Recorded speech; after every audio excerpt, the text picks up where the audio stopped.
Zoe, for my breakfast dish, my Melbourne classic breakfast dish, I'm going to do something that normally you would buy in a packet. Crumpets. I love crumpets. We all love crumpets, and normally you'd have them with lashings of butter on them and Vegemite, or honey, so it drips down your arm. I'm going to show you how to make a batch of crumpets just on your own. Interested. Now, what I'm going to do is start with is some milk. I'm going to bring this milk, just warm it up a little bit because we're making yeast. There we go. So I've got two and a quarter cups of milk going here. The cream coming out of that milk. Gorgeous, isn't it? Oh, you love it. Beautiful organic milk, yummy. Now, a couple of minutes ago, probably 10 minutes ago, I got some yeast. Yep. 2.5 teaspoons of yeast, a little bit of warm water, and some about 2-3 tablespoons of warm water, and some. I'll put a sprinkle of flour in there. Okay. And what that does, it activates the yeast. And by sprinkling some flour, some people use sugar. It actually gives the yeast something to feed on. I've got 3 cups of plain flour in there. 1 teaspoon of baking powder goes straight in. There we go, make sure I get all of that out. Now, I've also got some sugar because we like a bit of sweetness. 2 teaspoons of sugar in there. You can, of course, add more, but I'm going to sweeten it up later with something else, so we don't need to worry about that. And I've got some butter here. About 1/4 cup of butter, just melted. You can pop it into the microwave if you want, or just put it on the bench somewhere nice and warm. Now I'm going to pour in the warm milk. 2.25 cups of warm milk goes in there. Now what I'm going to do with this is whisk it around. You could, of course, if you've got lots of lumps, strain it, but with a good whisk and a good bit of elbow work, you can get all those little lumps out of there like that. So it's a nice, smooth dough. Look at that. Pop this in a warm place. So this will stand for about half an hour. Then we'll come back and cook this. It'll be delicious.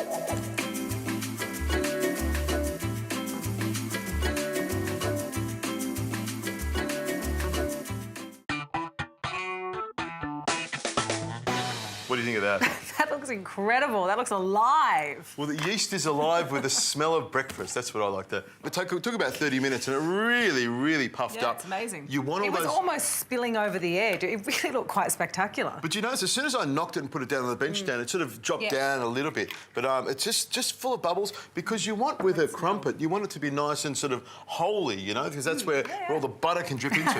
Yeah, it's so true, isn't it? Now, you can see my pan here. I've just put a couple of drops of olive oil into the pan to cook with. I've got it down really, really low, and I've chosen a pan which also has a lid that sits on top of it. So, you can put some foil over it if you want, but the lid works so much better. Now, what I've got is a really low heat, and I want to cook this nice and slowly. I just scoop out, and it's really sort of messy when it goes in. It sort of looks ugly at the start, but believe me, when it comes out, it is delicious. Now, there's a nice amount in there. I'm just going to spoon that around a little bit. It looks like the slime you used to play with as a kid. Like the gooey. You could, if you wanted to, put some food colouring into it and, yes, play with it like slime. There we go. Push that to the edge there. I mean, if I was doing this and I wanted to make it look really, really pretty, I'd use maybe egg rings, or you can get little moulds that we would put in there and then pour the batter into it. I pop the lid on there. That's on a low heat. And what they will do is sort of crisp up on the bottom, and then having the lid on sort of steams the top of it so it's cooked. Otherwise, you'll have raw batter on top and cooked underneath. You can turn it over if you want. If you do have any problems with it, you could. But there's nothing better than having those holes in it. Zoe, over here I've got some lovely perinos. What I want you to do is cut them in half, and I've got some chives there as well. Slice them up, some parsley, chop that up as well with some salt, some pepper and some olive oil. That'll be a nice little salsa to go on top. I've got my pan over here, and what I'm going to do is with 3 lovely pieces of bacon. Look at this. Nice, thick pieces of bacon. There's not a lot of fat on there, is there? Whenever you ask me to do something with salsa, it always makes me think we're going to need to freshen up something that's really heavy. That's why I'm doing something fresh and clean. I love that. Now, you'll make that salsa. This bacon will take a few minutes to cook. This crumpet will take between 5 and 10 minutes, depending on the size. By the time the bacon's cooked, the salsa's made, I'll have a couple of eggs on, and I'll be able to put this together and have a beautiful Melbourne-inspired breakfast.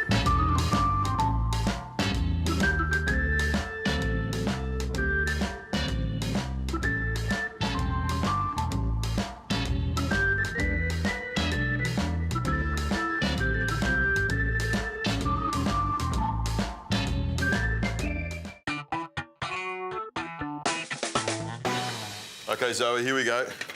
Look at this. Now, my crumpet just comes straight out. You can see, I'm just going to pick that up on the side there. It's a little bit hot, but I'm just going to pick that up on the side just to show you. See how it's sort of crisp on the bottom there? I mean, we haven't got all the holes on the like the bought ones do, but I'll tell you what, it's nice and holy and really light there, which is what it's all about. Here we go. Oh, there we go. Now I'm going to put some bacon on there, Zoe. Just some lovely crispy bits of bacon over the top there. You can imagine sitting in a lovely cafe in Melbourne, getting this little dish here. And I'll just get this couple of pieces of egg. There we go. And the trick when you're cooking eggs is use really good butter. So then the butter actually becomes part of the dish. Yes. You could, of course, you know, have a grilled piece of tomato, but I think when you've got beautiful little tomatoes like these and some herbs, you know, it comes together really well. I've, of course, got some maple syrup because I do love maple syrup for breakfast on my bacon and eggs. I think it just sweetens it up nicely. Just a little drizzle there. And because it's a cafe and you need to fluff things up and make it pretty, just a dusting of icing sugar over the top just to make it nice and pretty. I'm looking forward to trying the crumpet part of it. I mean, that's the hero here. It's nice and soft and sort of fluffy. It's cooked all the way through. You know, the steaming of it helps to work. But it's got a lovely flavour. I'll soak up a little bit of that maple syrup in there. I really like the flavour. It's light, it's fluffy. And obviously, you know, it's white refined flour. Maybe you could use a different type of flour as well. Yeah, the rest of it, I'm not so sure. I like the salsa. I think I'm going to leave this all to you, my darling. You might not be sure, but I'm very sure. This is a delicious breakfast. This is what I like to eat. And I think I'll finish the rest of it off.